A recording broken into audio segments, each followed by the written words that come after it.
স্বাগত। আজকে বাংলাদেশে আপনাদের সঙ্গে আছে আমি খালেদ মুহিউদ্দিন। পরিবেশবাদীদের অনাপত্তি ছাড়াই এগিয়ে চলছে রামপাল বিদ্যুৎ কেন্দ্র নির্মাণের প্রক্রিয়া। অবশ্য সুন্দরবনের শতভাগ সুরক্ষার আশ্বাস দিচ্ছে সরকার। কয়লা ভিত্তিক তাপ বিদ্যুৎ কেন্দ্রের ব্যাপারে তবুও অনাস্থা পরিবেশবাদীদের। এসব নিয়ে আজকের আলোচনা রামপাল ও অন্যান্য কথা বলতে স্টুডিওতে আছেন বিদ্যুৎ জ্বালানি ও খনিজ সম্পদ মন্ত্রণালয়ের সম্পর্কিত সংসদীয় স্থায়ী কমিটির সভাপতি মোহাম্মদ তাজুল ইসলাম, আছেন ঢাকা বিশ্ববিদ্যালয়ের ভূতত্ত্ব বিভাগের অধ্যাপক ডক্টর বদরুল ইমাম এবং সুন্দরবন রক্ষা জাতীয় কমিটির সদস্য সচিব ডক্টর আব্দুল মতিন। স্বাগত আপনাদের। জনাব তাজুল ইসলাম, রামপাল বিদ্যুৎ কেন্দ্রের কারণে সুন্দরবন দূষণের কবলে পড়বে, দেশি বিদেশি অনেক পরিবেশ বিশেষজ্ঞ উদ্বেগের কথা জানাচ্ছেন। এই বিদ্যুৎ কেন্দ্রের কারণে সুন্দরবনের ঝুঁকির বিষয়টি আপনারা উড়িয়ে দিচ্ছেন কেন আসলে? না, আমরা সুন্দরবনের বিষয়টাকে একেবারেই উড়িয়ে দিচ্ছি না, কিন্তু সুন্দরবনের কোনো ক্ষতি হবে না নিশ্চিত হয়ে এই বিদ্যুৎ কেন্দ্রটি করার সিদ্ধান্ত নেওয়া হয়েছে। তো এখানে আমার মনে হয় বিতর্ক করা যাবে, বিভিন্ন ধরনের কথাবার্তা বলা যাবে। আমাদের দুর্ভাগ্য হলো আমরা যখনই যে কোনো উন্নয়নমূলক কর্মকাণ্ডে যখন নাকি আমরা পদক্ষেপ নিই তখন সেখানে বিতর্ক সৃষ্টি হবে, স্বাভাবিক। প্রত্যেকটি কাজেরই ভালো মন্দ দিক আছে। তো এখন মন্দ দিকটাকে এমনভাবে মানুষের সামনে তুলে ধরা হয় যে মনে হয় যেন এর মধ্যে আর ভালো কিছু নেই, কিন্তু এখানে এইটার ভালো মন্দ দুটোই আছে।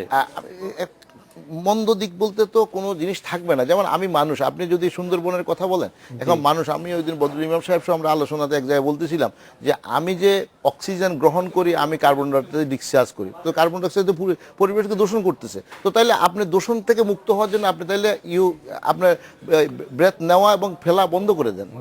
তাহলে এইটুকু কি আপনি করবেন না? এখন কত আপনাকে সিদ্ধান্ত নিতে হবে। এখন কন্ডিশনাল লজিক দেয়া কতটা, কন্ডিশনাল লজিক না এখানে। এখানে আমি যদি আপনাকে উদ্ধৃত করি, আপনি বলছেন রামপাল বিদ্যুৎ কেন্দ্র পরিবেশের উপর বিন্দু মাত্র প্রভাব বিস্তার করবে না এবং যেটি দক্ষিণ পশ্চিমাঞ্চলের জন্য একটি আশীর্বাদ হবে। আমি বলেছি, এখনো বলছি, জি, এবং আমি নিশ্চিত হয়ে বলছি।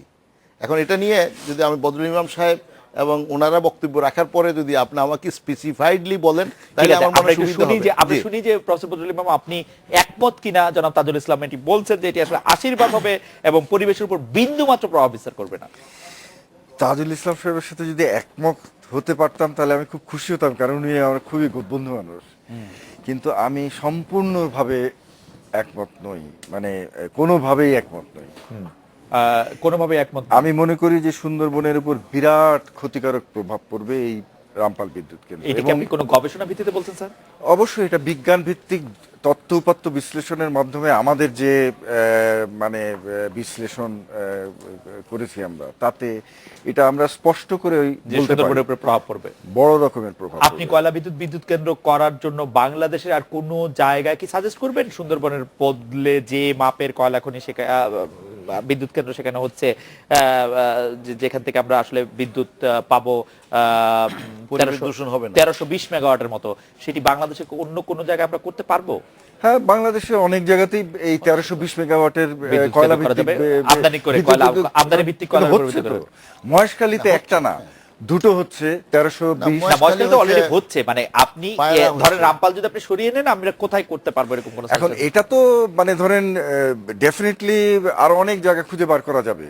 কেন আমরা একটা সময় যখন সুন্দরবনের এই প্রস্তাবটা আসলো, যখন আমরা সরকার সুন্দরবনে খালেদ সাহেব একটু সহযোগিতা করে, আমি যদি একটু মানে আমি যদি স্পেসিফাইডলি বলেন যে এই কারণে সুন্দরবনের ক্ষতিটা হবে, তাহলে আমরা আমার মনে এটি ডক্টর আব্দুল মতিন আরো স্পষ্ট করে বলবেন। আমি শুধু প্রফেসর বদরুল ইমামের কাছে জানতে চাইবো যে আপনারা বলছেন যে সুন্দরবনের ক্ষতি হবে, কিন্তু সরকার তারপরে এটি করতে চাইছে কেন? আপনার কাছে মোটিভটি কি বলে মনে হয়? এই জিনিসটা আমরা বুঝতে পারি নাই, কারণ সুন্দরবন আর বিএনপি করে না যে গভর্নমেন্ট সেটিকে শেষ করে ফেলবে। এখানে বিএনপি আওয়ামী লীগের কোনো প্রশ্ন মানে সুন্দরবন, এখানে আমরা যেটা দেখেন মনে করি যে সরকার একটা আমাদের সাপোর্টিভ একটা অবস্থানে আছে, আমরা সরকারের সপক্ষ শক্তি, কিন্তু এই বিষয়ে আমরা সরকারের একেবারে বিপরীত মুখী একটা অবস্থান নিতে আমরা বাধ্য হয়েছি। এর কারণ আমরা দেখতে পাচ্ছি যে সুন্দরবনের মতো জায়গায় যদি কয়লা বিদ্যুৎ কেন্দ্র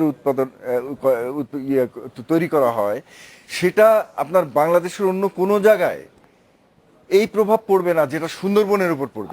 একই ধরনের বিদ্যুৎ কেন্দ্র যদি করা হয়। প্রফেসর বদরুল ইমামের কাছ থেকে আমি একটু ডক্টর আব্দুল মতিন আপনার কাছে যেতে চাই, আপনি কি একটু স্পেসিফিক করে বলবেন, যেটি জনাব তাজুল ইসলাম দাবি করছিলেন, যে একটু যদি আপনি বলেন যে এই ঝুঁকিটি আসলে সুন্দরবনের হবে কয়লা ভিত্তিক বিদ্যুৎ কেন্দ্র যেটি প্রস্তাবিত রামপালে, প্রস্তাবিত না আসলে চুক্তি সই সবই হয়ে গেছে, এর নিশ্চয়ই কাজও শুরু করে জি, দিবে আমি সরকার। একটা বেসিক কথা বলে নিতে চাই আগে প্রথমে আপনাকে। এই বিদ্যুৎ কেন্দ্রটি অন্যান্য যে কোনো বিদ্যুৎ কেন্দ্র বা যে কোনো রেড ক্যাটাগরির ইন্ডাস্ট্রির মতোই এটা তৈরি করার আগে সরকারের উদ্যোগে একটি ইআইএ তৈরি করা হয়েছে। ইআইএ, এনভায়রনমেন্ট ইম্প্যাক্ট অ্যাসেসমেন্ট, অর্থাৎ পরিবেশগত সমীক্ষা স্টাডি সরকার একটি করেছেন। আমার অন্য কোনো জায়গায় যাওয়া দরকার নাই, আমার নিজস্ব জ্ঞান খাটানোর দরকার নাই। সেই ইআইএতে কি লেখা হয়েছে আমরা সেটা যদি একটু কোট করতে পারি তাহলে দেখবো আমরা কি হতে পারে এখানে। ওই ইআইএর তথ্যগুলি যথেষ্ট টু আন্ডারস্ট্যান্ড যে এখানে কি হতে পারে। ইআইএতে কিন্তু 3 স্টেজে ক্ষতিকর প্রভাবের কথা, সম্ভাবনার কথা বলা হয়েছে। তারা সমাধান দিয়েছে কি করে করতে হবে। ইআইএর ফাইনালি বলেছে যে এইগুলি মেনে চললে তারপরে করা যেতে পারে। এটা সরকারি ইআইএ কিন্তু। জি, এখন সরকার কি সেই না। সুপারিশগুলি মানবে না বলে না না, সেটা আমি ওই জায়গায় যাচ্ছি না। আপনি যেহেতু আগের প্রশ্নটা আমি জি, ক্লিয়ার জি, করতে জি। চাই। সেখানে 3 স্টেপে বলা হয়েছে। এটা বলা হয়েছে যে বিদ্যুৎ কেন্দ্রের প্রস্তুতি পর্যায়ে আগে কি হতে পারে, তারপরে যখন বিদ্যুৎ কেন্দ্র চালু হবে তখন কি কি হতে পারে, বিদ্যুৎ কেন্দ্র চালু হওয়ার পরে কি কি হতে পারে। ওকে। এই 3 স্টেজে কিন্তু ইআইএতেই বলা আছে। এর ভিতরে দেখেন যে প্রবলেমগুলি তৈরি তারা পরিষ্কার করে বলেছে যে এখানে গ্যাসের জন্য যে গ্যাস নির্গত হবে, কয়লা, জানেন কয়লা একটা বাজে ফুয়েল, সারা পৃথিবীতে এখন এটাকে ডার্টি ফুয়েল বলা হয়। এবং সরকারের পক্ষে অনেকে বলেন যে এই কয়লা আমাদের ভালো কয়লা আসবে। ভালো কয়লাকে বলা হয়, ওয়ার্ল্ড ওয়াইড বলা হয় যে good good good coal is a dirty lie. এটা ইন্টারন্যাশনালি তো এন্টি কোল মুভমেন্ট আছে, আপনি জানেন তো। এটা বাংলাদেশ যে প্রথম কয়লা বিদ্যুৎ- এন্টিকোল মুভমেন্ট যারা করছে তারা কয়লা, নিজেদের কয়লাগুলি পুড়িয়ে শেষ করে না, তারপর ঠিক শুরু আছে, করেছে। ঠিক আছে, তাদের জার্মানি, অস্ট্রেলিয়া, সেটা- ফ্রান্স, না, না, আমেরিকা, শেষ করেন না। চায়না, ইন্ডিয়া, না, তারা সবাই না, কয়লাই না, ব্যবহার ঠিক করে আছে, কিন্তু সবাই। ইস্যুটা সেখানে না। ইস্যুটা জি। হচ্ছে সুন্দরবনের না, পাশে মানে- তারা পুরায় নাই। না, না, তাদের dirty এরকম fuel কোনো- বললে তাদের সেটার এরকম ক্ষেত্রে কোনো- আমার একটু আপত্তি তাদের আছে। এরকম কোনো ইকোলজিক্যালি ক্রিটিক্যাল এরিয়ার পাশে এগুলো করা হয় নাই। আর তখন তারা যখন পুরানো শুরু করেছে 200 বছর আগে, তখন এত টেকনোলজি, এত নলেজ হয়তো না, খালিদ, আমাদের কাজেই তারা এই এটা বক্তব্যগুলো কিন্তু অ্যান্টি কুল বক্তব্য, right? না, উনার না, বক্তব্য না, মনে আমি হচ্ছে যে সেটা কয়লা বলবো। আমরা ব্যবহারই করব না। না না, আমি সেটা বলতে না, না, চাচ্ছি dirty না। fuel, আমার মনে সেইটার হয় ক্ষেত্রে না, আমার না, একটু না, আপত্তি না, আছে। না, ঠিক আছে।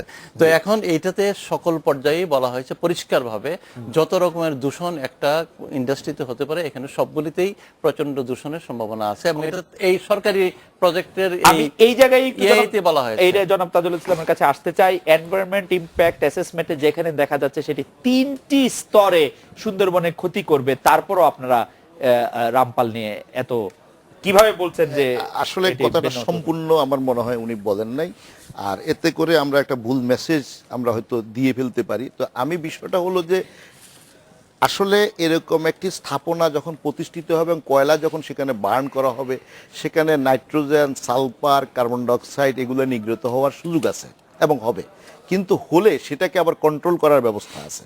এখন সেখানে এইরকম ultra super critical technology use করা হচ্ছে যাতে করে নাইট্রোজেনের পরিমাণ আপনার যে পরিমাণ সারা পৃথিবীতে সবচেয়ে বেশি গ্রহণযোগ্য মাত্রায় আছে। অর্থাৎ আমি কিন্তু, আপনি যখন আমার স্টেটমেন্টগুলো বিভিন্ন জায়গা থেকে কালেকশন করেছেন, তাহলে আমি আপনাকে সহযোগিতা করি। ঢাকা শহরে এখন যে পরিমাণ নাইট্রোজেন আপনি পাবেন, এর চেয়ে কম নাইট্রোজেন সেখানে ডিসচার্জ হবে, ইমিশন হবে। তারপর কার্বন ডাইঅক্সাইড এবং আপনার সালফারের শহরে তো কথা, বাঘ থাকে না, চিড়িয়াখানা ছাড়া না কোথাও। বাঘ থাকে না। আর সুন্দরবনের কথা বলে আমরা বেশি, আমি বলতেছি সুন্দরবন থেকে, আমি যেহেতু ব্যক্তিগতভাবে এটা পরিদর্শন করেছি, রামপাল থেকে সুন্দরবনের অফিসিয়াল রেকর্ডিং, আপনার রেকর্ড ওয়াইজ এটার দূরত্ব হলো 14 কিলোমিটার। কিন্তু বাস্তবে হলো যে এখন সুন্দরবন আপনার মানুষ গাছ কেটে সাবার করে এটাকে 21 কিলোমিটার দূরে নিয়ে গেছে। তো এখন কি কারণে আমি বলছি যে এটা সুন্দরবনের উপরে কোনো ইম্প্যাক্ট আসবে না, ইআইএ রিপোর্টে যে কথাগুলো বলা হয়েছে, ইম্প্যাক্টটা কেন আসবে না, এই কারণে আসবে না, এটা 275 মিটার উপরে চিমনিটা স্থাপিত হবে এবং ইমিশনগুলো ওখানে হবে।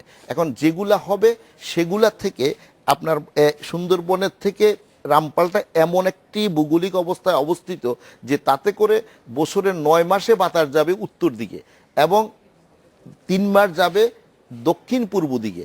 ফলশ্রুতিতে হলো যে সুন্দরবনে এই ইমিশন যদি, যেটা 275 মিটার উপর দিয়ে যাবে, সেটার কোনোটারই এফেক্ট ওখানে হবে না। আমাদের দর্শকদের উদ্দেশ্যে, দর্শকরা যেহেতু আপনাকে প্রশ্ন করছেন, আমি প্রশ্নগুলি একটু সামারি করছি। যেটি ডক্টর মতিন বলছিলেন যে আপনারা যে নিজেরা এনভায়রনমেন্টাল ইম্প্যাক্ট অ্যাসেসমেন্ট করেছেন, সেই ইম্প্যাক্ট অ্যাসেসমেন্টে যে যে স্টেজে ক্ষতির কথা বলা হয়েছে এবং যে যে সাবধানতা বা অবলম্বন করলে বা যা কিছু করলে সেই ক্ষতি কম হবে বলা হয়েছে, সেগুলি আপনারা করেছেন কিনা? যে অবশ্যই, এবং এগুলা এগুলাকে আমলে নিয়ে seriously all this recommendation have been taken in cognisance, এবং নিয়ে ওরকম আপনার টেকনোলজি সিলেক্ট করা হয়েছে যাতে নাকি এটাকে আপনি আমার নিরাপত্তা দেওয়ার জন্য। আমি এর সাথে একটা জিনিস সংযুক্ত করি, আপনার দেখেন রাইন রিভারের পাশে জার্মানি, এই রাইন রিভারের এবং রাইন রিভারটা শুধু জার্মানি নয়, ইউরোপের অন্যান্য দেশ দিয়ে বেলজিয়াম দিয়ে গেছে। এখানে আমরা খতিয়ে দেখলাম প্রায় 60টি কোল বেস বিদ্যুৎ কেন্দ্র আছে, এবং জার্মানিতে প্রায় 3টি বিদ্যুৎ কেন্দ্র আছে রাইন রিভারের পাশে, এবং সেখানে ঘনবসতিপূর্ণ এলাকাও আছে। কিন্তু এখন বিষয়টা হলো যে, আর এটাকে ডার্টি আপনার ফুয়েল হিসাবে যদি আমি বলি, কিন্তু আজও আমেরিকা 50% বিদ্যুৎ আর আপনার 49% বিদ্যুৎ তারা কিন্তু কোল থেকে তারা সংগ্রহ করে। আমেরিকা বিরাট দেশ, জায়গা বেশি, জায়গা বেশি। আর আপনি রাইন নদীর তীরে যে ঘনবসতির কথা বলছেন, আমাদের সবচেয়ে হালকা বসতি যে জায়গায়, সেই জায়গাও তার চেয়ে অনেক বেশি ঘনবসতি পারে।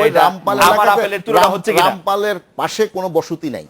ওখানে আপনার জার্মানির যেই সমস্ত জায়গাতে বিদ্যুৎ কেন্দ্র হয়েছে সেখানে শহর আছে, আরবান এরিয়া ইজ দেয়ার, এবং সেখানে মানুষ যে পরিমাণ বাস করে, আমাদের রামপাল এরিয়াতে একেবারেই কোনো বসতি ছিল না। শুধু মানুষের না, বসতি শুধু মানুষের তো না, মানে আমরা বসতিটা সবচেয়ে গুরুত্বপূর্ণ আমাদের ম্যানগ্রোভ ফরেস্ট, ম্যানগ্রোভ ফরেস্টের থেকে এটা 21 কিলোমিটার দূর, এবং সেখানে এটার এই দূরত্বে থেকে কোনো রকম ইম্প্যাক্ট আসবে না, এটা নিশ্চিত হয়েই এটা করার সিদ্ধান্ত নেওয়া হয়েছে।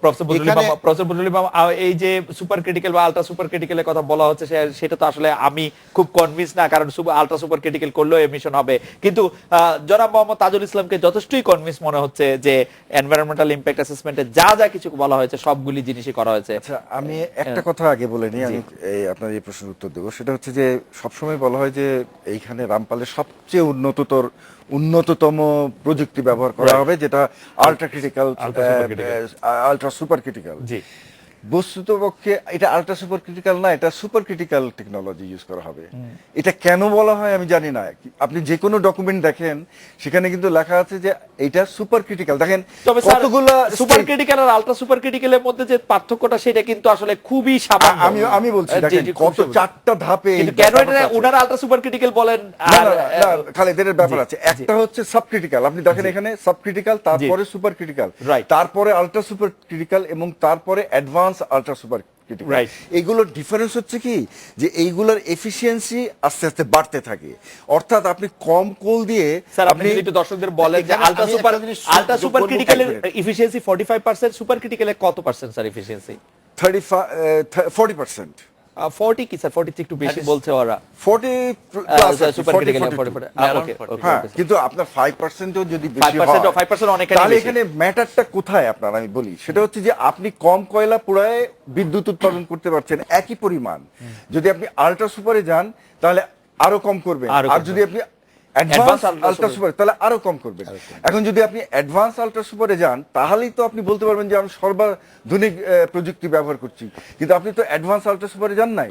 ইভেন আপনি আলট্রা সুপারে যাবেন, আমি আপনাকে একটা হ্যান্ডআউট দেখাচ্ছি। দেখেন এটা হচ্ছে Bangladesh India friendship power company limited. Just 2 মাস আগে এরা এই ফ্ল্যাটটা ছেড়েছে, এবং এটা কোথায় আপনি আলট্রা সুপার ক্রিটিক্যাল পেলেন? এখানে দেখেন টেকনোলজি স্পষ্ট লেখা আছে সুপার ক্রিটিক্যাল টেকনোলজি। সুতরাং যে আপনার যে 4টা ধাপের যে উন্নততর যে 4টা ধাপ, তার মধ্যে সেকেন্ড ধাপে আছে it is not even ultra super critical. এখন কথা হলো যে এই যুক্তিগুলো তর্ক বিতর্কের খাতিরে আমি ইতিমধ্যে বহু জায়গায় এই ধরনের সভা বলেন, মন্ত্রী মহোদয় আমাদেরকে সবাই ডেকেছেন, মন্ত্রী মহোদয় আমাদেরকে ওখানে নিয়ে গিয়েছেন।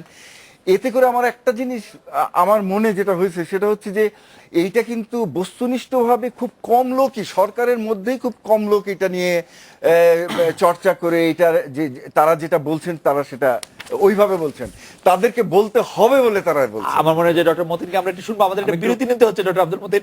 আমি বিরতির আগে আমি একটু বিরতিটা নিয়ে আমরা একটু ফিরে আসি। আফগান বিরতির মধ্যে আমি আবারও তাজুল ভাই খুবই ইন্টারেস্টিং কথা বলেছেন রামপাল বিদ্যুৎ কেন্দ্র সম্পর্কে। একটি ইন্টারেস্টিং কথা হচ্ছে এরকম যে একসময় সুন্দরবনে 600 বাঘ ছিল, এখন 106টিতে নেমে এসেছে, তখন তো বিদ্যুৎ কেন্দ্র ছিল না। আমাদের প্রশ্ন, জনসাধারণ বেসরকারি উদ্যোক্তাদের নানাভাবে সুন্দরবনে ক্ষতি করে চলেছে, তার বিরুদ্ধে আপনারা সোচ্চার নন, শুধু বিদ্যুৎ কেন্দ্রের বেলা আপনারা ঝাঁপিয়ে পড়লেন কেন? আমরা বিরতি নিয়ে ফিরছি আপনাদের কাছে।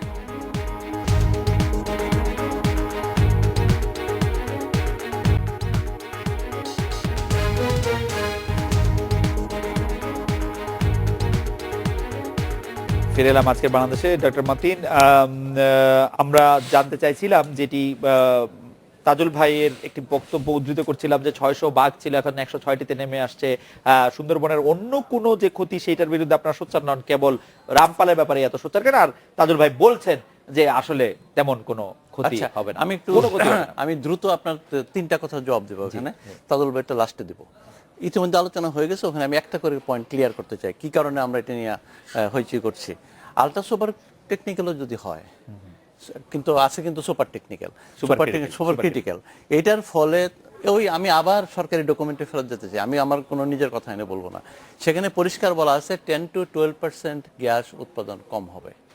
আমি তো, আপনি যদি আমাকে 10 ফিট পানির নিচে ভিতরে ঢুকিয়ে দেন, দেয়া বলেন যে আপনার কষ্ট হচ্ছে, ঠিক আছে 10% পানি উপর থেকে সরিয়ে দিলাম, যে উপকারটা আমার হবে, আমি তো 9 ফিট পানির নিচে থেকেই দেবো, যে উপকার হবে সুন্দরবনের এইরকম উপকারই হবে এই 10 to 12% গ্যাস সরাই দিলে, এর বেশি কিছু হবে না। এবং এটা সুপার ক্রিটিক্যালের কোনো লাভ আলটিমেটলি নাই সুন্দরবনের জন্য ইন পার্টিকুলার।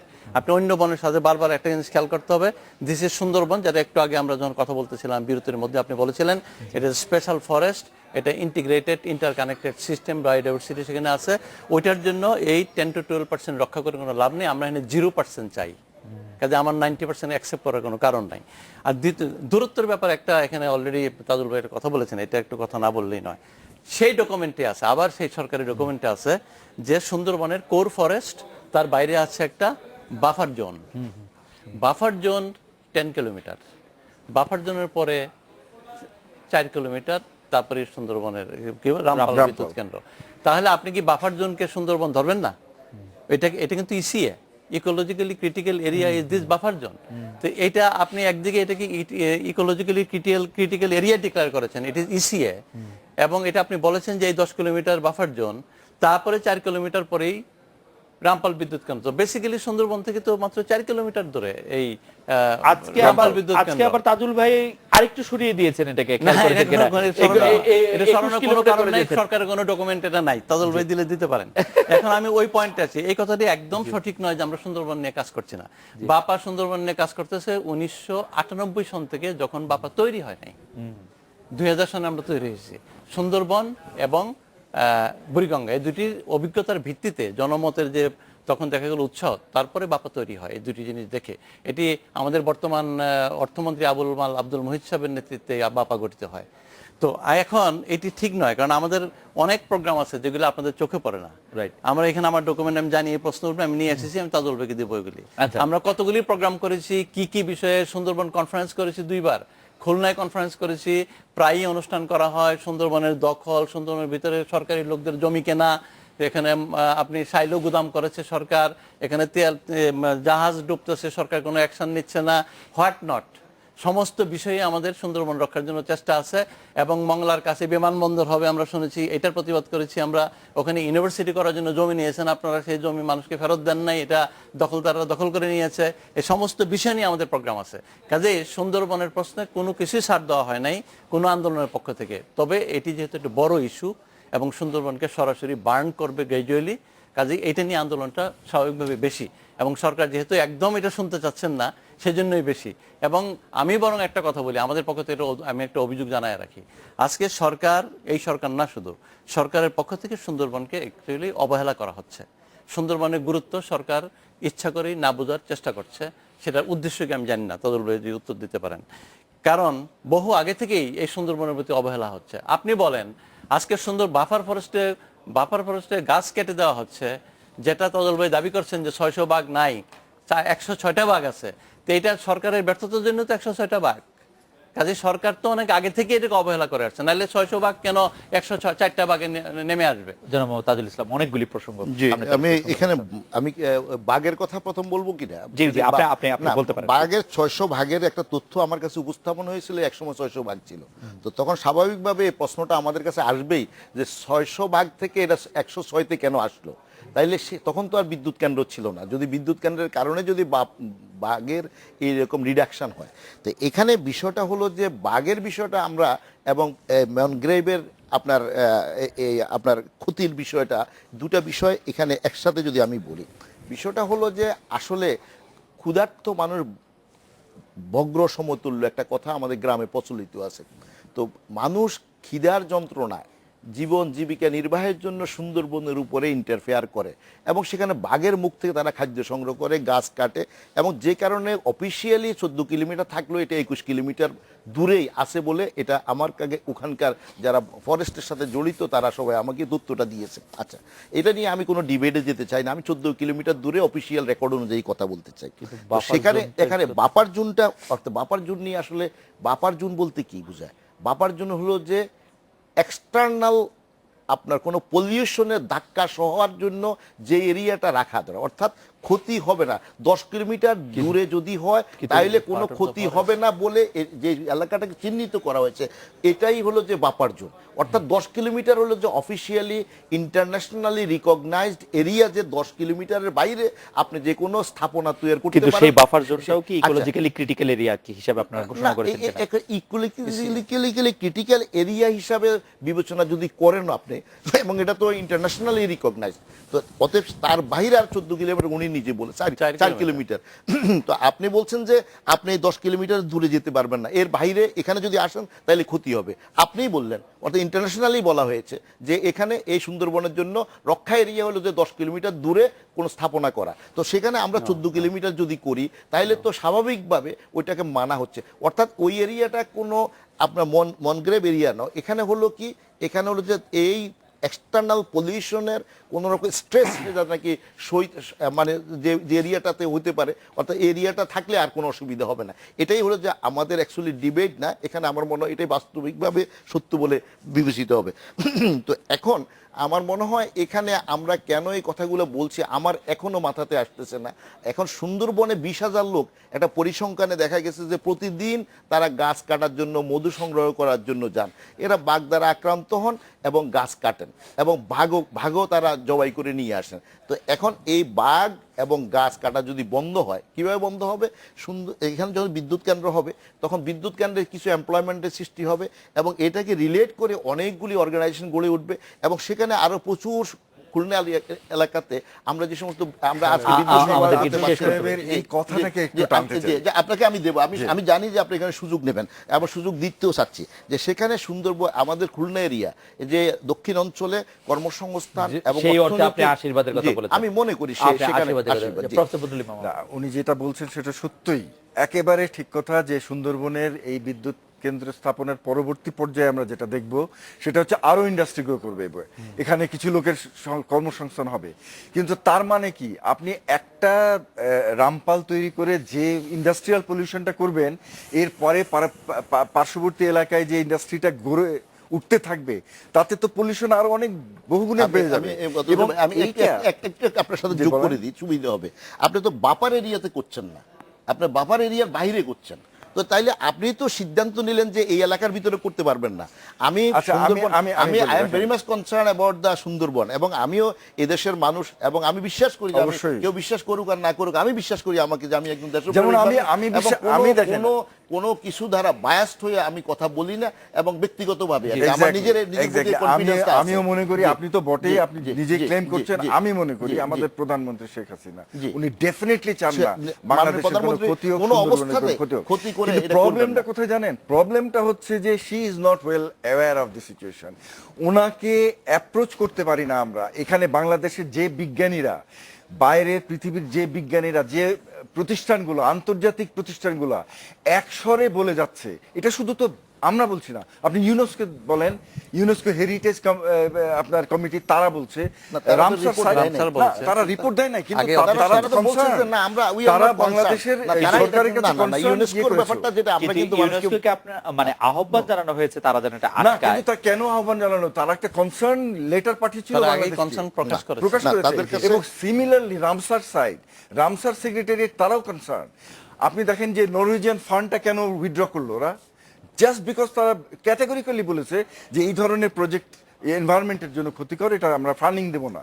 তো এখন ধরেন আমাদের কথা যদি না শুনলেন, কিন্তু বাইরের যে সমস্ত বিজ্ঞানী বা এই সমস্ত প্রতিষ্ঠান, তাদের তো একটা ক্রেডিবিলিটি আছে, যদি তারা ইন্টারন্যাশনালি ইউনাইটেড নেশনের যে অর্গানাইজেশন যদি হয়। তো এখন কথা হচ্ছে তাজুল সাহেব যে সমস্ত কথা বললেন, উনি ডেফিনেটলি স্পষ্ট করে বলেছেন, কিন্তু উনি একটা জিনিস পাশ কাটিয়ে গেছেন। আপনি যদি বলেন যে ক্ষতি হবে কি হবে না, এই প্রশ্নে আমরা কেন বলতেছি না যে কোন ক্ষতিটা আমি যদি একটা ক্ষতির কথা বলি, কোনো বিজ্ঞানী বা কোনো অবৈজ্ঞানিক ব্যক্তি আমাকে বুঝায় দেন যে ক্ষতি হবে না এটা। আপনাকে যদি আমি প্রশ্ন করি যে 1 টন 1 মিলিয়ন টন অ্যাশ যে বার হবে, এই 4 মিলিয়ন টন কয়লা পোড়ানোর ফলে প্রতি বছর 1 মিলিয়ন টন আপনার ফ্লাই অ্যাশ, বটম অ্যাশ এগুলো বার হবে। আচ্ছা, এগুলা কি সুন্দরবনকে ক্ষতিগ্রস্ত করবে না? আপনি আমাকে বোঝান। আচ্ছা, আমি এই প্রশ্নটা আমি বলে দিই তাহলে কি ক্ষতিটা হবে আগে। আচ্ছা, তাহলে আমরা একটা বিরতি নিয়ে ফিরে আসি। আমরা একটা বিরতি নিয়ে ফিরে আসি। আমরা বিরতি নিয়ে ফিরে আসি। আপনি যে প্রশ্ন করেছেন জনাব তাজুল ইসলামকে, তিনি নিশ্চয়ই সেটি বলবেন। তার আগে আমরা একটু 1 মিনিট ডক্টর আব্দুল মতিনকে বিরতির পর ফিরে এসে প্রথমে শুনতে চাইবো যে আমাদের একটা বিরতি নিয়ে ফিরে আসি।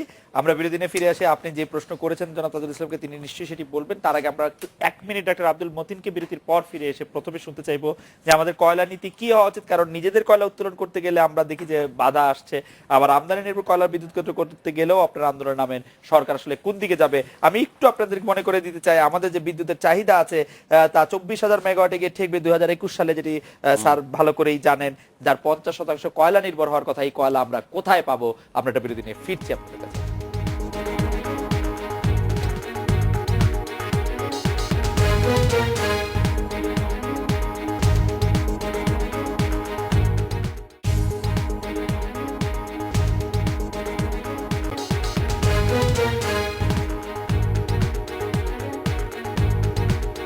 ফিরে এলাম আজকের বাংলাদেশে। ডক্টর মতিন, আমরা বিরতির আগে আপনার কাছে জানতে চাইছিলাম যে আমদানি নির্ভর কয়লা বিদ্যুৎ কেন্দ্র গেলেও আপনার আন্দোলন নামেন, নিজেদের কয়লা উত্তোলন গেলেও বাধা দেন। সরকার আসলে কোন দিকে যাবে? 50% বিদ্যুৎ সরকারকে কয়লা দিয়ে উৎপাদন করতে হবে যদি 24,000 মেগাওয়াট সে উৎপাদন করতে চায় 2021 সালে। কিভাবে এই বাধা তো জাতিসংঘ দিচ্ছে এখন। প্যারিস কনভেনশন COP21 তো সিদ্ধান্ত হয়েছে কয়লা কমানোর জন্য। এবং সারা পৃথিবীতে আমাদের উন্নয়নের বিরোধী কয়লা COP21 তো চায় আমরা গরিব। না, ঠিক আছে, না না, এটা COP চায় না। সারা পৃথিবীতে কয়লা ইউজ কমানো হচ্ছে, চায়নাতে কমানো হচ্ছে, ভারতে কমানো হচ্ছে। এবং আজকে এই যে রামপাল বিদ্যুৎ কেন্দ্র, ভারত তার নিজস্ব কয়লা বিদ্যুৎ কেন্দ্রের ডিসক্রেডিট আর নিতে চায় না।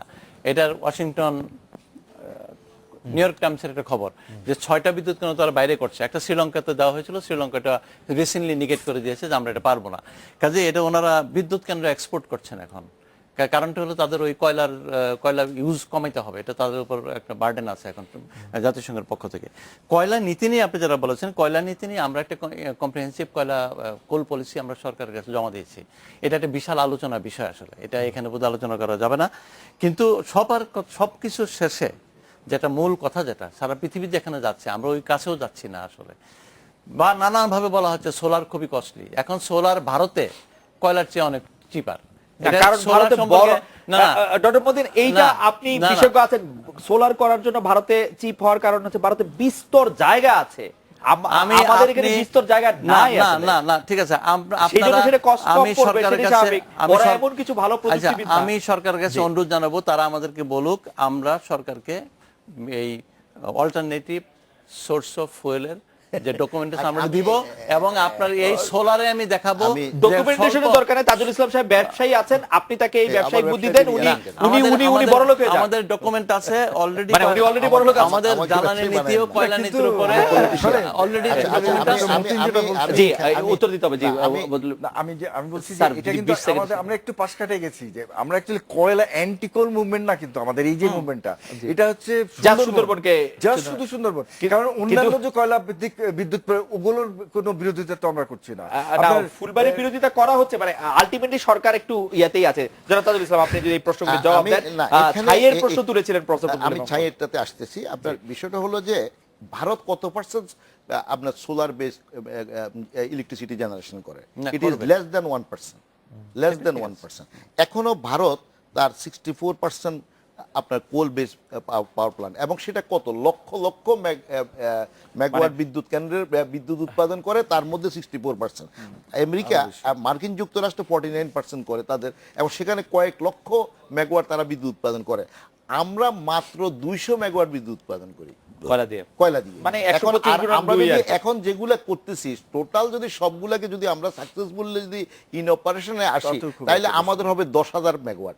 আর জাপান নিজে এখন 12টা বিদ্যুৎ কেন্দ্র করার জন্য কোল বেস প্ল্যান নিয়েছে, এবং অলরেডি তারা তাদের আপনার গভর্নমেন্ট পাস করেছে, এবং সেখানের মধ্যে দেখা গেছে যে টোটাল প্রায় 24 মেগাওয়াট বিদ্যুৎ 1000 বিদ্যুৎ তারা উৎপাদন করবে আগামী 10 বছরের ভিতরে। সেখানে তারা এই প্ল্যানটা নিয়েছে। অতএব আমি ওই ডিবেটে না যাই। এখানে আপনার ফ্লাই অ্যাশের কথা বলা হয়েছে। আসলে ফ্লাই অ্যাশ আমরা 99% ক্যাপচার করা হবে চিমনির ভিতরে, এবং 99.99% ক্যাপচার করা হবে চিমনির ভিতরে, এবং করে সেগুলোকে একটা একটা অয়েল ম্যানেজমেন্টের ভিতর রেখে সেগুলোকে বিক্রি করা হবে।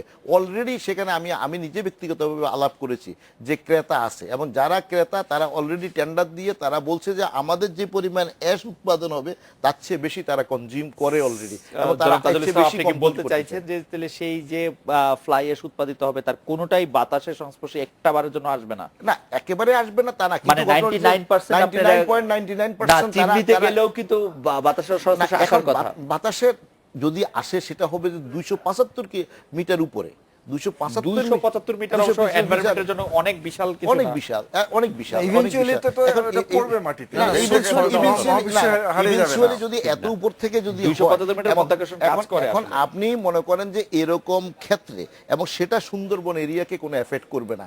এখন এই ফ্লাই অ্যাশ এই পার্সেন্টেজ অথবা এর চেয়ে অনেক বেশি পার্সেন্টেজের জার্মানিতে, মার্কিন যুক্তরাষ্ট্রে সহ সব জায়গাতেই আপনার মনে করেন যে অ্যাশ এভাবে ইমিশন হয়। এখন আমরা সারা পৃথিবীর পরিবেশকে রক্ষা করার জন্য আমরা তো দায়িত্ব নিতে পারবো না, খালিদ, আমি কেউই করে না। একটু respond আমি একটা করবো? কথা বলি যে এখানে নরওয়েজিয়ান গভর্নমেন্ট তারা আমাদেরকে ফান্ডিং না করার জন্য তারা তো কোথায় কোন কোল বেস পাওয়ার প্ল্যান্টে কোথাও করে না, এবং তারা করবে না। তারা মনে করে যে তাদের তো অনেক অপরচুনিটি আছে। আপনি আমাদের সোলার বাংলাদেশে করার জন্য আপনার যে অপশনগুলো আছে, যে অপরচুনিটিটা আছে, it is very scare in comparison China, in comparison Bharat এবং any other country, because we are scare of land. আমরা প্রফেসর বদরুল ইমামের কাছে এই বিষয়ে শুনতে চাই। প্রফেসর বদরুল ইমাম আমাদেরকে একটু যদি জানান যে আমাদের আসলে অল্টারনেটিভ সোর্সগুলি সম্পর্কে। আমরা একটা বিরতি নিচ্ছি। প্রফেসর বদরুল ইমাম, ডক্টর মতিন থেকে আমরা শুনতে চাই যে আপনারা আসলে কি ধরনের প্ল্যান দিতে চাচ্ছেন অল্টারনেটিভ ফুয়েল সম্পর্কে। আমরা একটা বিরতি নিয়ে ফিরছি আপনাদের কাছে।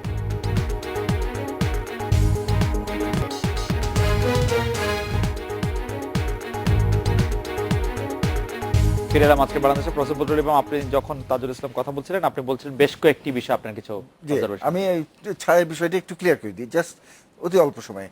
দেখেন, ছাই কয়লা বিদ্যুৎ কেন্দ্র থেকে উৎপাদিত ছাই নিয়ে শুধু বাংলাদেশ না, সারা পৃথিবীতে এটা সমস্যা। আমেরিকাতে এখন এইটা নিয়ে একটা বিরাট সমস্যা কোল বেস পাওয়ার প্ল্যান্টে, বিকজ ছাই কিভাবে আপনি ডিসপোজ অফ করবেন। তাজুল ইসলাম সাহেব যেটা বললেন যে 99% ছাই ক্যাপচার করবেন, দ্যাট ইজ ভেরি ট্রু। ওখানে আপনার যে বলে ইলেকট্রোস্ট্যাটিক যে সিস্টেমটা, system, হ্যাঁ, প্রেসিপিটেটর, সেটা দিয়ে ছাই আপনি ক্যাপচার করলেন, কিন্তু ক্যাপচার করে কোথায় নেবেন আপনি? এটা কি মৌসুমে ছেড়ে দেবেন? এখন কথা হলো যে সামহাও এটাকে আপনার ডিসপোজ করতে হবে। আপনি যদি ইএআই রিপোর্ট পড়েন তাহলে কিন্তু ওখানে দেখবেন বলা আছে যে এইটা দিয়ে জমি ভরাট করা হবে, যে বিদ্যুৎ প্ল্যান্টের যে জায়গাটা সেটার 1000 একর জায়গায় ছাই দিয়ে ভরাট করা হবে। এইটা ডেঞ্জারাস। আপনার কিছুদিন আগে আমেরিকান এক বিশেষজ্ঞ, যিনি নাকি 20টা কয়লা বিদ্যুৎ কেন্দ্রের উপর রিসার্চ করে মানে তার ক্রিটিক্যাল পাবলিকেশন আছে, তিনি রামপাল সম্বন্ধে বলেছেন যে এই যে ছাই পন্ড যেটা আছে, আপনার ধরেন 99% তো ক্যাপচার করার কথা বললেনই, কিন্তু তত সত্ত্বেও আপনি এই রামপালের যে ডিজাইন, সেখানে দেখবেন যে 100 একরের একটা অ্যাশ পন্ডের ডিজাইন আছে। তো এই অ্যাশপনটা কেন রাখা হয়েছে? বিকজ এই ছাইটা পুরোটা আপনার তাজুল সাহেব যেটা বলছেন যে আপনার ইয়ের জন্য ব্রিক ফিল্ডে বা আপনার সিমেন্ট ফ্যাক্টরিতে ব্যবহার করে, পুরোটা ব্যবহার হবে না। যে কারণে এই অ্যাশপনটা রাখা হয়েছে। এই অ্যাশপনটা ছাই থাকা মানে এটা একটা ডেঞ্জার জোন, কন্টামিনেশন হওয়ার জন্য এটাকে মোক্ষম জায়গা। আপনার যে কোনো স্পিলেজ এর ভিতরে, ছায়ের ভিতরে যে সমস্ত হেভি মেটাল, অত্যন্ত দূষিত যে সমস্ত পদার্থ আছে, সেটা স্পিল ওভার করতে পারে। আর তাছাড়াও আপনি যদি ধরে নেই যে ধরেন পুরো অ্যাশটাই বা অধিকাংশ অ্যাশই আমি ফিল্ডে অথবা ইউজ করব, তাহলে আপনি দেখেন বাংলাদেশে এইটার ব্যবহার কত হবে। যতটা আছে এখানে তৈরি, তার চেয়েও যদি বেশি থাকে চাহিদা। এখন আপনি পাওয়ার প্ল্যান্ট করছেন কয়টা? রামপাল একটা 1320, মহেশখালী 2টা 1320, 2660, পায়রা একটা, চট্টগ্রাম একটা। তো এই করে আপনার এত অ্যাশ কোথায় দেবেন আপনি? এই অ্যাশের একটা আলটিমেটলি 50% বিদ্যুৎ কয়লা নির্ভর করব কিভাবে যদি আমাদের 24,000 মেগাওয়াট চাহিদা পূরণ করতে? এইখানে খালিদ, আপনি একটা জিনিস ভুলে যাচ্ছেন, যে সেটা হলো যে আমরা কিন্তু কয়লা, মতিন সাহেব যদিও বলেছেন, আমি ব্যক্তিগত মনে করি বা আমার মতো অনেকেই মনে করে যে কয়লা ইজ নট এ প্রবলেম বাংলাদেশের জন্য। তখন ছাই ম্যানেজ করব কিভাবে? এখন ছাই ম্যানেজ হবে না, মানে দেশি কয়লায় কি ছাই কম হবে? না, ম্যানেজ করব, এই প্রশ্নের উত্তরটা হচ্ছে বা দেশি কয়লাকে আমরা তুলতে পারবো? আমি সুন্দরবন কি না বলবো? হলে, জি। সুন্দরবন না হলে ওই ছাইটা আমি ম্যানেজ করবো একভাবে, আর সুন্দরবন হলে আমি ওইভাবে। ডক্টর মতিন, আপনি যদি একটু বলেন, তো আমরা একটু তাজুল ইসলাম সাহেব একটু বলতে চাচ্ছেন এই বিষয়ে আপনার কি মন্তব্য আছে? আপনি যে আমরা আমাকে আসলে 24,000 মেগাওয়াট আচ্ছা বিদ্যুতের যে চাহিদা বাড়ছে সেটি আমরা আমি একটু মানে একটু সিম্পলি বলি, সরকারের রেফারেন্স দিয়ে বলি। 2000 অলরেডি আমাদের 14,000 মেগাওয়াট বিদ্যুৎ তৈরির সক্ষমতা আছে বলে আমরা জানি। 13,000 সামথিং, 13,000 সামথিং গভর্নমেন্টের ডিক্লারেশন ওকে, আছে। মানে ওকে, সেটি সক্ষমতায় আছে, যাই হোক, আচ্ছা, মানে সক্ষমতা আমাদের আছে, তার মানে অ্যাট লিস্ট যান্ত্রিক সক্ষমতা আছে। আমরা অর্থনৈতিক কিন্তু গ্যাসের অভাবে আমাদের পালা করে বন্ধ রাখতে হচ্ছে, এবং সেগুলো আমরা তেল কিনে যে ভাড়াভিত্তিক বিদ্যুৎ কেন্দ্র করি, সবগুলি ধরে আমরা- আমার প্রথমে একটা ছোট সেন্টিমেন্ট বলে নেই। আমাদের তারপরে এই 14,000 সক্ষমতা যে অলরেডি থাকে, ওই 1320 মেগাওয়াট সুন্দরবন ধ্বংস করে করা কিন্তু কোনো যুক্তি নাই। এটা মাননীয় প্রধানমন্ত্রী কনসিডার করতে পারেন। এবং আমি যারা জানি আগামী 2020 সালের মধ্যে বা 2024 সালের মধ্যে বলেছেন আরো 8-10 হাজার মেগাওয়াট বিদ্যুৎ রেডি হবে, যেটা কয়লা দিয়ে একটু হবে, আগে বললেন। কয়লা দিয়ে হবে। হ্যাঁ, যেটা দিয়ে হোক হবে। কাজে এটার মধ্যে দিয়ে আপনি 24,000 থেকে 30,000 মেগাওয়াটের বেশি যেটা বলা হয়, সায়েন্টিস্টরা বলে, এখন আমরা তো এই মুহূর্তে নিয়োগ হতে পারবো না, সায়েন্টিস্টরা বলেন আমাদের এট দ্য মোমেন্ট যে ডেভেলপমেন্টটা দরকার, এটার জন্য 24 থেকে 30,000 মেগাওয়াটের বেশি বিদ্যুৎ প্রয়োজন নেই। 24,000 মেগাওয়াটই কেমনে হবে? কেমনে তো এখন 10,000 14,000 অলরেডি তো আছে না, 14,000 অলরেডি নাই। আপনি আজকে দেখেন, আজকে জেনারেশন যদি আপনি ধরেন যে আজকে আমরা সর্বোচ্চ যখন রেকর্ড করছি, তখন রেকর্ড পরিমাণ জেনারেশন আসলে আমাদের কত? 8,500, 8,800, 9,000, 9,000। তাহলে মানে আমাদের কিন্তু 5,000 আমরা আসলে জেনারেট করতে পারছি না। 14,000 মেগাওয়াট আমাদের সক্ষমতা আছে, কিন্তু সেটি মানে তেলের, মানে কেনা তেলে বিদ্যুৎ তৈরি করা থেকে শুরু করে নানা বিভিন্ন ধরনের। না, কিন্তু খালেদ, আপনি এই প্রশ্নটা বারবার কেন করছেন যে কোথায় কে হবে? আমরা কয়লা দিয়েই করব, অসুবিধাটা কোথায়? আমরা কয়লা ইউজ করব সুন্দরবন থেকে অনেক দূরে। জনাব তাজুল ইসলাম, আচ্ছা, এখানে সুন্দরবন বিষয়টা ছাড়া হলো- অন্য যে কোনো না, জায়গায় অন্য কয়লা যে কোনো আছে। জায়গায় সুন্দরবনে সেই ব্যাপারে আমি আমরা একমত। সুন্দরবনের জি। কাছে করতেছি না। জি। এখানে একটা বিষয়টা হলো যে বাংলাদেশে এখনই প্রায় 30 লক্ষ টন অ্যাশ ইম্পোর্ট হয়। তো অ্যাশ তো আসে, এখন তখন অ্যাশটা আমার এখানে উৎপাদন হবে, এখানে হবে 19 লক্ষ টন। এবং এই 19 লক্ষ টনের আমার কাছে যে তথ্য আছে, সিমেন্ট কোম্পানিগুলোর কাছ থেকে দরপত্র আহ্বান করার পরে তারা সবাই যারা পার্টিসিপেট করছে, যে পরিমাণ অ্যাশ হবে তার চেয়ে বেশি তাদের ডিমান্ড, আরও বেশি প্রয়োজন। আর বদরুল ইমাম সাহেবের কথা আমি বলি, আমাদের পায়রা বন্দরে পায়রাতে হবে, আমাদের মহেশখালীতে কোল বেস পাওয়ার প্ল্যান্ট হবে, চট্টগ্রামে। তো এই যে যেগুলো হবে, দেখুন আমরা we are A developing country, আমাদের ডেভেলপমেন্টের হিউজ স্কোপ ইজ দেয়ার। আমরা 2041 সালে উন্নত বাংলাদেশ হব। এই উন্নত বাংলাদেশ হওয়ার জন্য আমাদের যে বর্ধিত সিমেন্টের চাহিদা, আমাদের বিদ্যুতের চাহিদাই শুধুমাত্র শেষ কথা নয়, আমাদের সিমেন্টের চাহিদা, আমাদের রডের চাহিদা, আমাদের বিভিন্ন আনুষঙ্গিক অনেক কিছু, আমাদের শিল্প কারখানা সহ অনেক কিছু আমাদেরকে করতে হবে। তো এখন সেই করার জন্য আমাদের তখন আমরা সিমেন্ট উৎপাদন অনেক বেশি হবে। একসময় আমাদের রুবি সিমেন্ট একটা ফ্যাক্টরি ছিল, না। ওই একটা ফ্যাক্টরি দিয়ে দেখা গেছে যে বাংলাদেশের জনাব তাজুল ইসলাম, আমরা বোধহয় একটু দূরে চলে যাচ্ছি আলোচনা থেকে। প্রফেসর বদরুল ইমাম বারবার জোর দিয়ে বলছেন যে এই সব কিছুই উনি মানেন এবং জানেন, কিন্তু সুন্দরবনকেও বাঁচাতে হবে। না, আমরা অফকোর্স এই ব্যাপারে কোনো কম্প্রোমাইজ করা যাবে না। আমি অন্যভাবে যদি কথাটা বলি, জি, আমাদের দেখেন 40 24,000 মেগাওয়াটের 40 পরিকল্পনা সেকেন্ড আমাদের, তাই না? 40 সেকেন্ড সময় আছে। 24,000 মেগাওয়াটের পরিকল্পনা, এই 24,000 যদি পুরোটাই আপনি কয়লা দিয়ে করেন আমাদের কোনো আপত্তি নাই, কিন্তু তার মধ্যে যদি ওই 2,000 আপনি সুন্দরবনে করেন, না, এটাই আমরা হলো প্রবলেম। এখানে কারণ বদরুল এটা ইমাম সাহেবের কথাটা করবে। আমি ওনার সাথে একমত হব। এই জায়গাতে কোনো অবস্থাতে সুন্দরবনকে ঝুঁকিতে নিয়ে বিদ্যুৎ উৎপাদনের পক্ষে আমরা নই এবং সরকারও নয়। মাননীয় প্রধানমন্ত্রী সুন্দরবনের ব্যাপারে যথেষ্ট কনসার্ন, এবং আমরা আমাদের সকল স্টাডি রিপোর্ট, দেশি এবং আন্তর্জাতিক, সকলের মতামত নিয়ে আমরা দেখেছি যে দুই রকম বক্তব্য দিচ্ছে দুই পক্ষ, দুটি সত্য কেমনে হয়? না না, আমি তো ডকুমেন্টারি বলছি, সায়েন্টিফিক্যালি বলছি, উনিও প্রমাণ documentary সাপেক্ষে বলছি। দেখাচ্ছেন, সরকারি না, আমার documentary। মনে হয় যে এখানের মধ্যে আপনি নিশ্চয়ই বিচার করার সুযোগ পেয়েছেন। আমি বিচার করার সুযোগ আসলে পাই নাই, আমার মনে না, দর্শকরা আমরা বিচার তো করার পেয়েছে। কেবলমাত্র একটা ফ্যাক্টর মানে এক্সপ্লেইন করেছি। সুন্দরবনে আমরা শেষ করি। আরো যে সমস্ত আমার মনে হয় যে factor আপনি আছে, আলোচনার জি, কথা বলছিলেন, জি, সেই আলোচনা করে আমরা আলোচনা আরো করতে পারবো, করব। তবে আমি এখন পর্যন্ত নিশ্চিত যে